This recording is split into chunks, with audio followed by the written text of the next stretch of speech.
अपने खेत से पानी लगा के वापस अपने गांव साइकिल से लौट रहे थे। अज्ञात बदमाश द्वारा उन्हें गोली मार दी गई थी रास्ते में। मेरठ से क्राइम की एक ऐसी सनसनीखेज वारदात सामने आई है जहां एक किसान की दिन दहाड़े हत्या कर दी गई। लेकिन अब जब इस हत्याकांड का खुलासा हुआ तो जो सच्चाई निकलकर बाहर आई उसने हर किसी को चौंका दिया।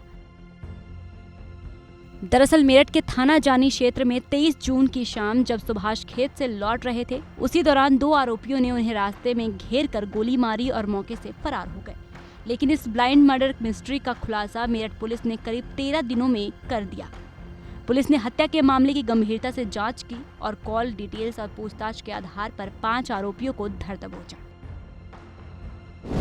थाना जानी क्षेत्र अंतर्गत जानी खुर्द गांव के निवासी सुभाष नामक व्यक्ति दिनांक 23 जून को जब अपने खेत से पानी लगा के वापस अपने गांव साइकिल से लौट रहे थे, अज्ञात बदमाश द्वारा उन्हें गोली मार दी गई थी रास्ते में, जिसमें वो घायल हो गए थे। पुलिस के द्वारा सूचना मिलने पर तत्काल उन्हें अस्पताल में एडमिट करवाया गया था, जहां कुछ घंटों के बाद उनकी मृत्यु हो गई थी। इस प्रकरण में इसमें सबसे चौंकाने वाली बात यह है कि सुभाष की हत्या किसी और ने नहीं बल्कि उसी की पत्नी कविता और बेटी सोनम ने की थी, जिन्होंने प्रेमियों के साथ मिलकर वारदात को अंजाम दिया।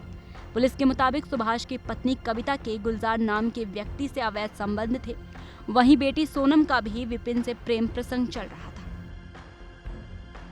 सुभाष इन दिनों संबंधों का विरोध करता था, जिसको लेकर घर में अक्सर विवाद होते थे।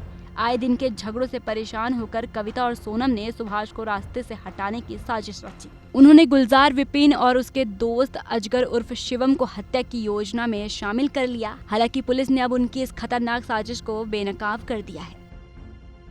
जो मृतक सुभाष है, उसकी बड़ी बेटी पहले ही प्रेम विवाह कर चुकी थी। दूसरी बेटी सोनम अपने दोस्त विपिन के साथ प्रेम विवाह करना चाह रही थी और गुलजार नामक व्यक्ति के साथ उनकी पत्नी कविता की भी नज़दीकियां थीं।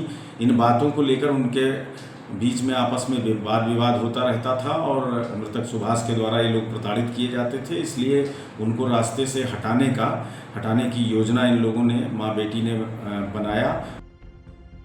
पुलिस ने आरोपी के कब्जे से हत्या में इस्तेमाल तमंचा और बाइक भी बरामद कर ली है।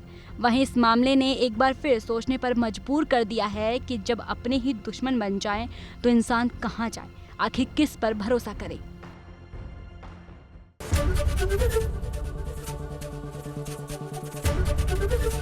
एबीपी गंगा, खबर आपकी, जुबान आपकी।